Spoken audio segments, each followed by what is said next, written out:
On today's Moving the Chains, another great interview, the new head coach of the JL Mann Patriots, Bryce Smiley, Jerel, a guy that's been in the upstate for a long time, man, coached a lot of winning football teams going over to Greenville County. Yeah, for sure. I mean, you just see this influx of talent, whether it be, players and coaches, everything going into Greenville County. Definitely need that, and that's no exception here with Coach Smiley here, coming from that Gaffney program. Won a lot, so it's going to be exciting to see what he does. Really fun, again, catching up with him today. Yeah, great interview. Hope you guys enjoy it. Once again, Bryce Smiley, new head coach of the JL Mann Patriots, here on Moving the Chains. Get ready for the ultimate South Carolina high school football experience with Movin' the Chains. From previews to recaps, we've got you covered. Dive into our expert preview shows, predicting winners and sharing insights. Then join us post-game for the thrilling recaps, exclusive interviews, and highlights you won't find anywhere else. Plus, connect with fellow fans on our Friday night spaces on Twitter/X. No one covers South Carolina high school football like us. Join us at Movin' Chains on all social media platforms and visit movinchains.com today. Welcome into Moving the Chains, brought to you by Founders Federal Credit Union. I'm Kevin Thomas alongside Jerel Hendricks. Got a great interview today, a very special guest, the new head coach of the JL Mann Patriots, Bryce Smiley. Coach, how you doing today?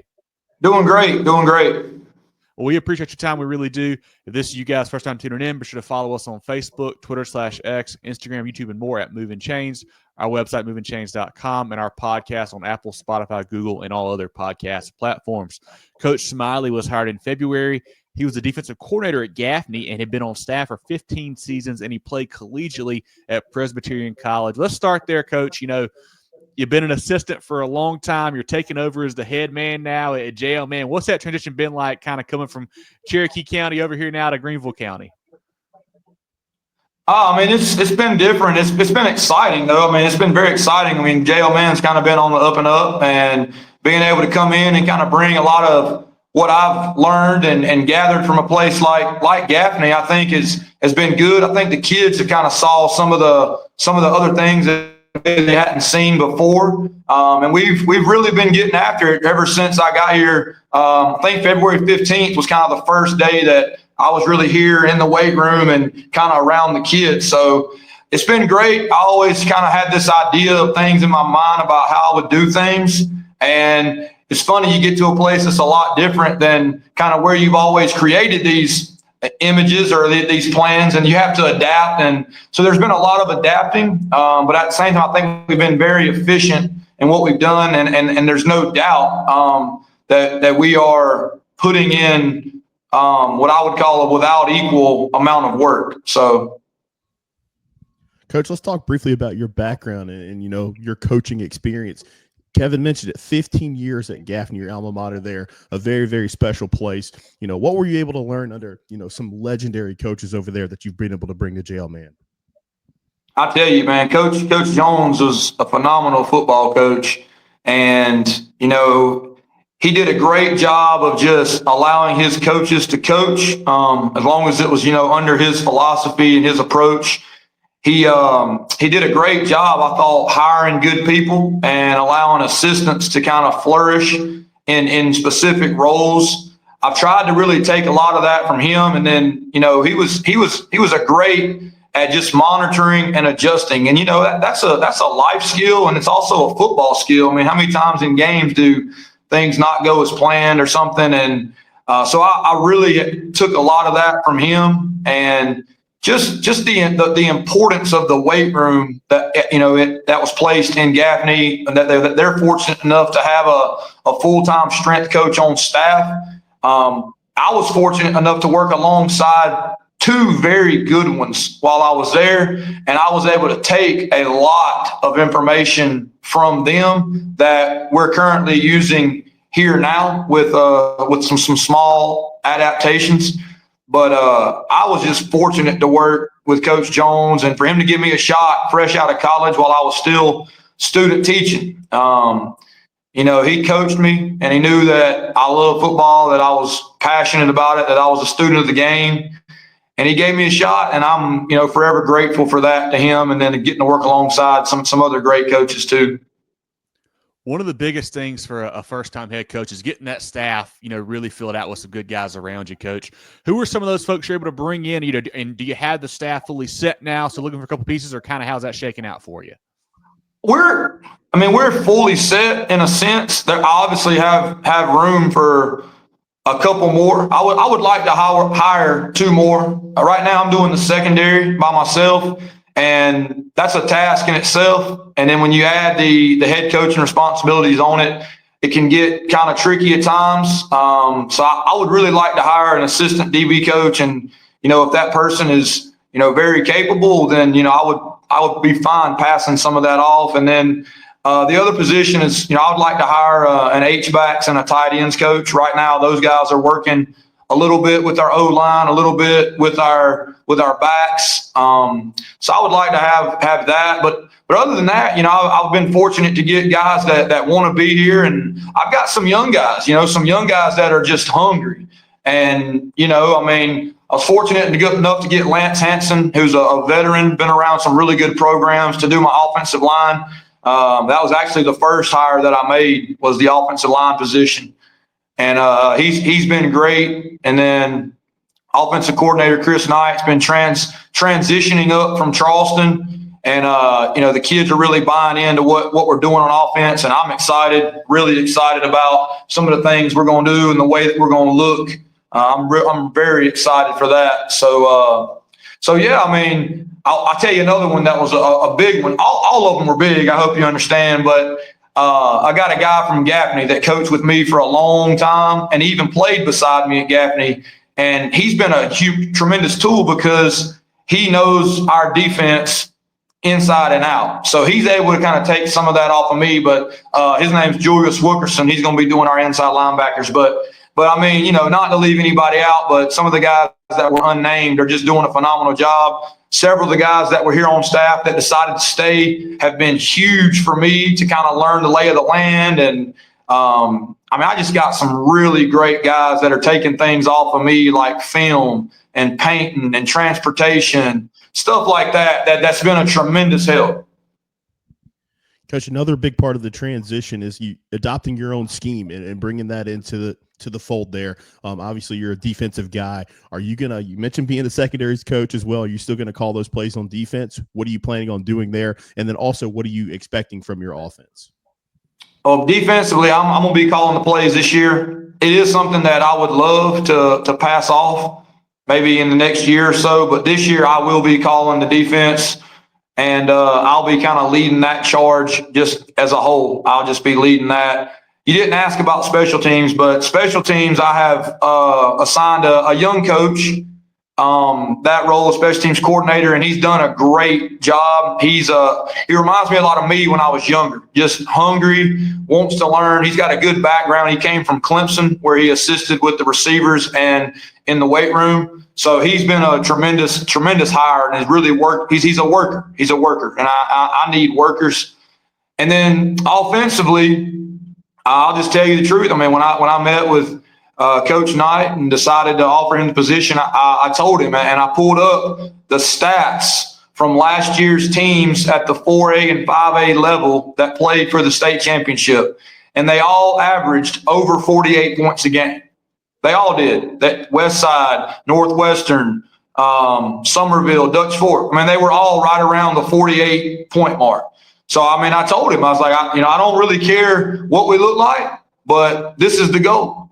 And I told him, I gave him first pick on all personnel. So, it wasn't like I came in and hoarded all the players. I told him he had first pick. So, I think offensively you have to score points. I just believe that. I believe you can look at the stats. The data shows that the teams that played for the state championship last year at the two highest divisions, they all scored 48 points or more per game on average.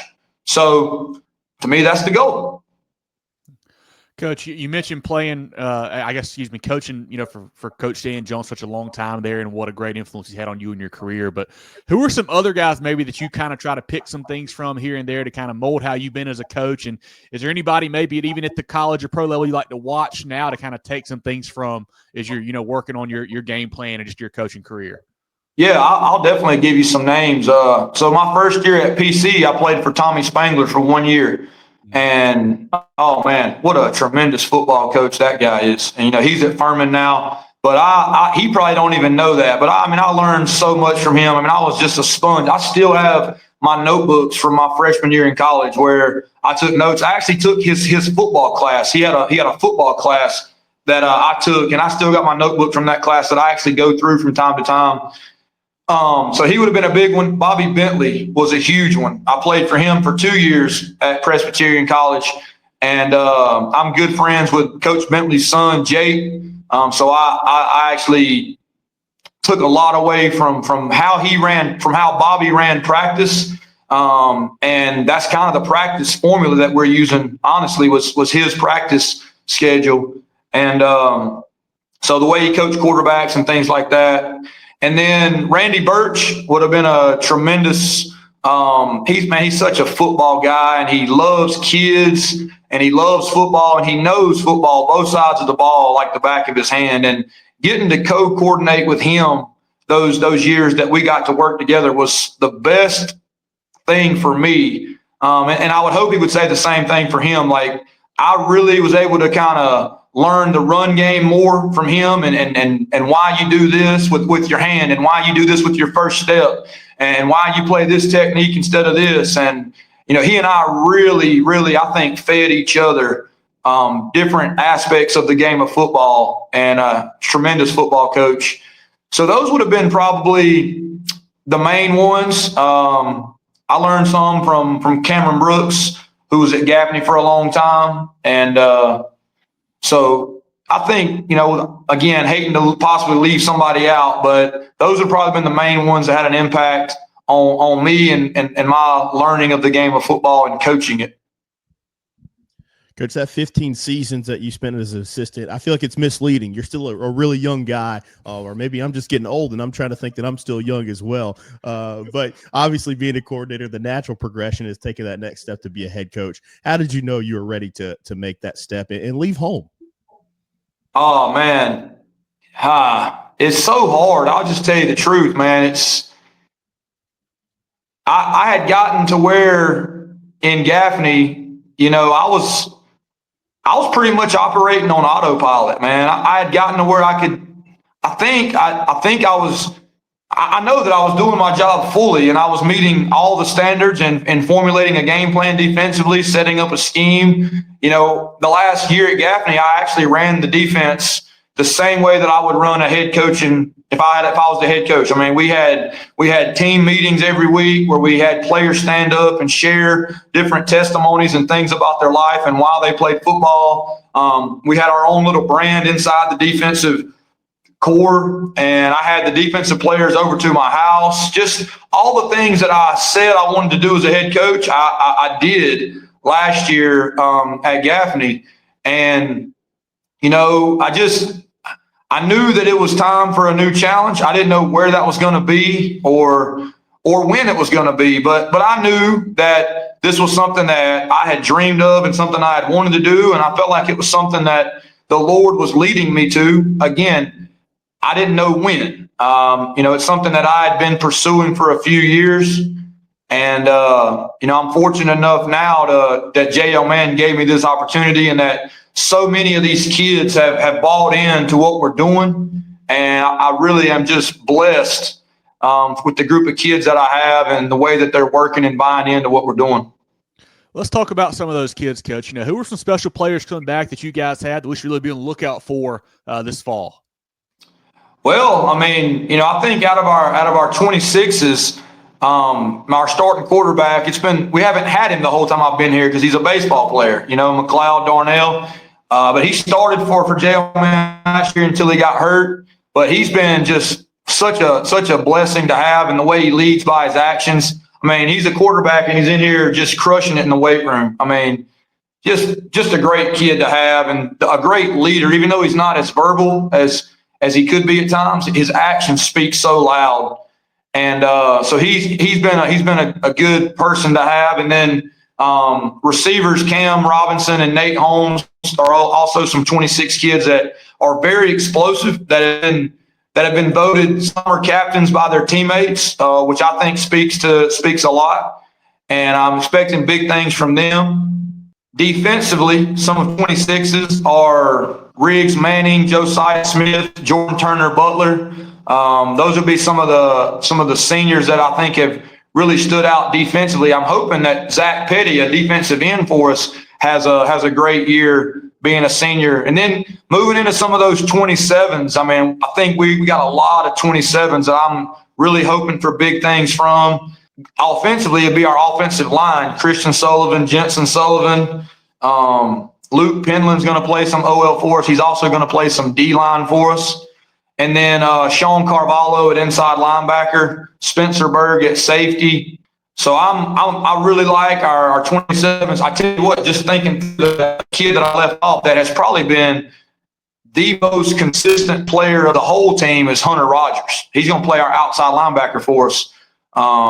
But he has just been a workhorse since I got here, and he's doing phenomenal. Major Workman's also a 27 kid that's going to play for us a lot. He actually started on last year's team. He got hurt I think it was the first game of the year, the second kickoff. He tore his ACL. And man, what a beast this kid is. I mean, he squatted 500 pounds at our strength night the other night. He power cleaned 300. He benched 300. So to be 8 or 9 months off of an ACL repair, doing that kind of stuff, I mean, he has just been an animal. So I'm excited about him. And I know I'm getting long-winded, but I got some 28s that are also just wow. I got a running back, KV Massey, an offensive lineman, Wyatt Pullman, another offensive lineman, Thomas Bull. And I mean, I hope I'm not leaving people out, but man, I'm excited. We got lots of kids that if they continue what they're doing with this buy-in they've shown, and they continue to put this work in and stack days consistently, I got some kids with a lot of bright futures. And if we can join all that together, we're going to be a very, very special football team. Coach, you never have to wrap it up when it comes to talking about the players. That's what we do this for, is to shine a light on those guys. So that's cool to see that you have a bright young future, and you got some studs that are ready to shine this year going into their last season playing ball. But, Coach, I want to ask you this. You keep emphasizing the weight room and strength and things like that throughout this interview. You learn a lot about your team, the offseason program, and spring ball as well. What were you able to pick up from this group?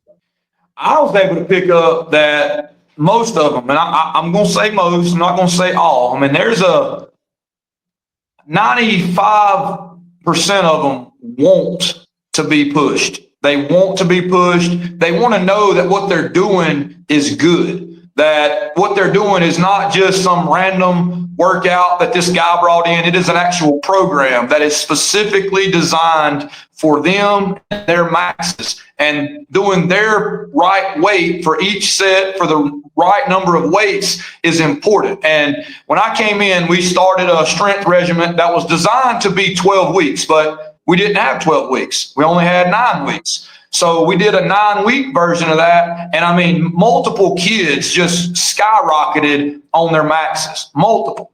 And then going through the spring, we transitioned into an in-season lift to kind of maintain through spring practice. And then once spring practice was over, we transitioned back into what I'm calling our summer lift, which is a lot harder, really focused on strength gain and speed and conditioning.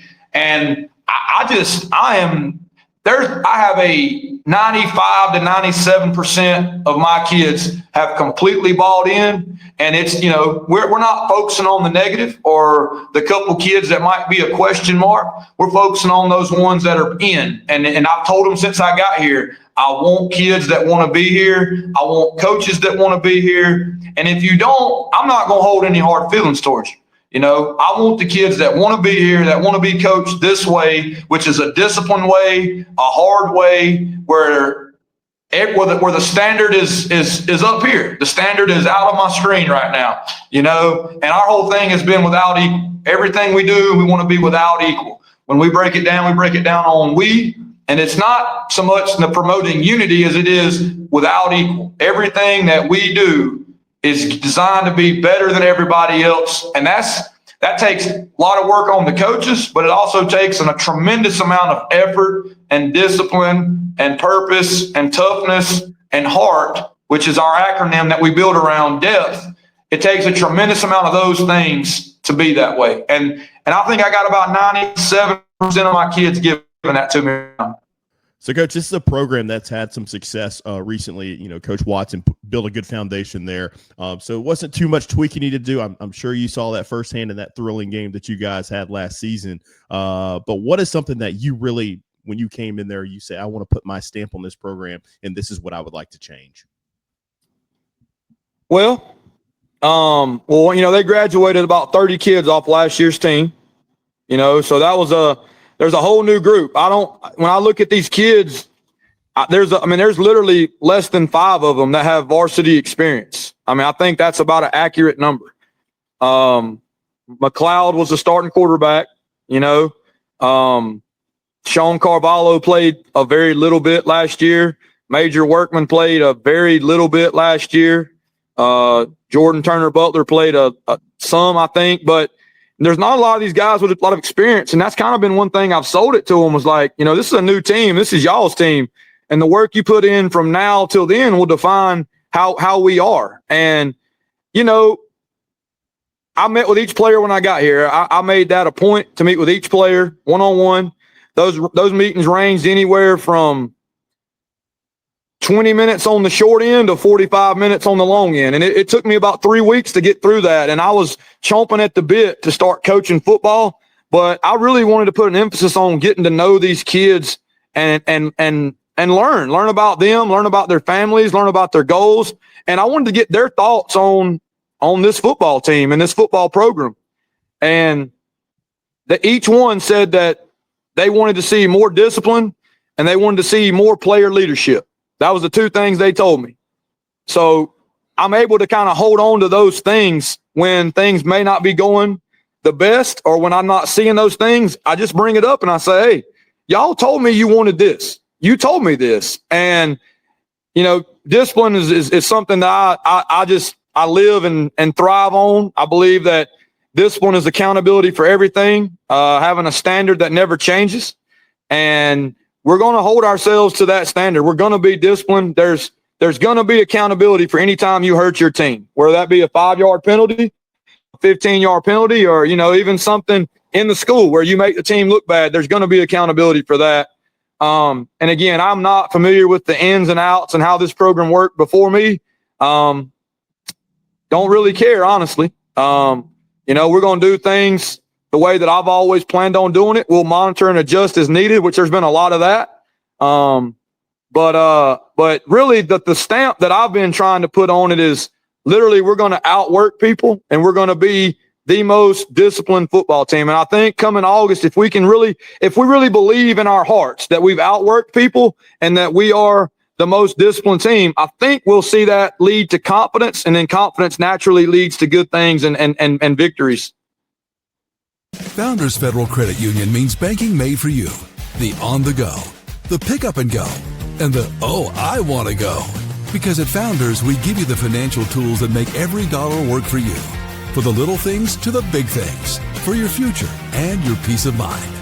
We'll always stay grounded in our roots, but reaching beyond what you'd expect is where we'll always go.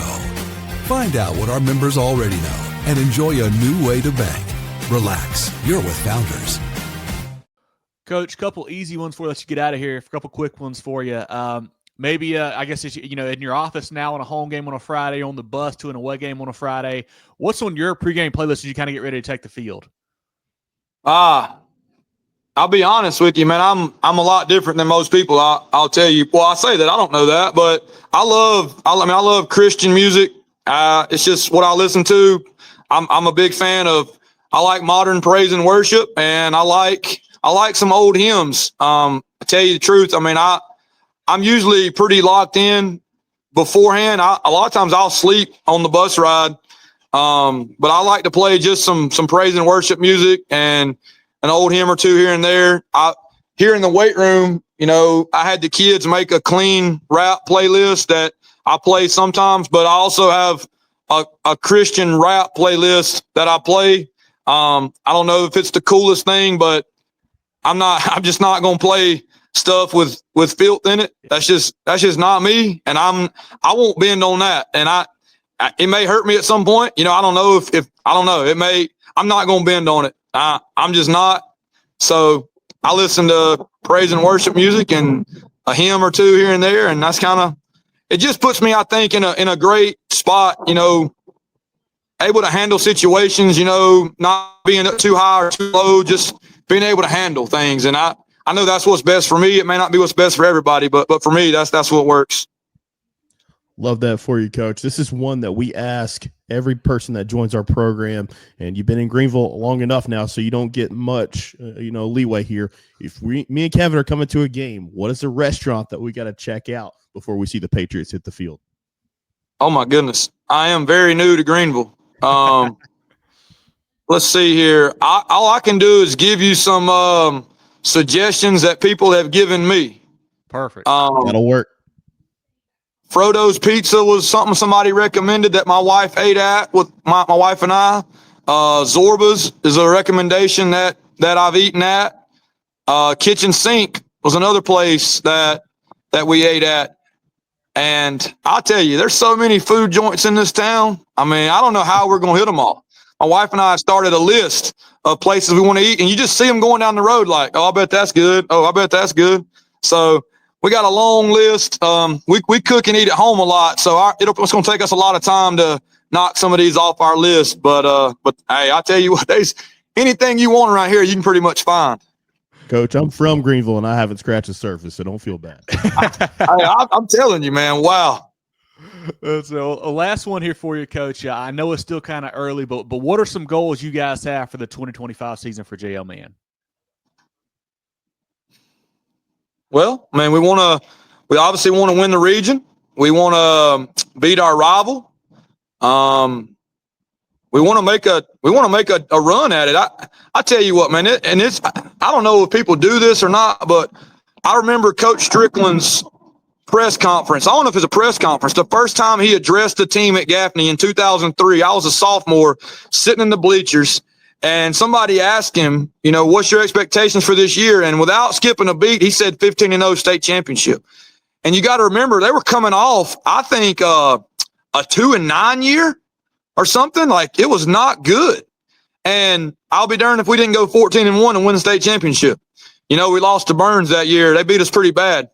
But that was when they were not Big 16 and Gaffney was. So I'd be lying to you if my goal wasn't the state championship. And I can't speak for my team if they're in that type of mindset yet, or if my coaches are. But I mean, being from where I'm from, that is your mindset. And it's that or bust. And I mean, I've had people tell me, Coach, don't put that kind of pressure on yourself. Like, it's all I know. It's all I know. And I didn't come here to just win 8 ball games or to just win 10 ball games. And I mean, that's not why I came here. So, I mean, my goal is to win week 1, week 2, week 3, week 4, win every week, go into the playoffs at our best and try to win each week and hopefully be playing in Columbia. That's the goal.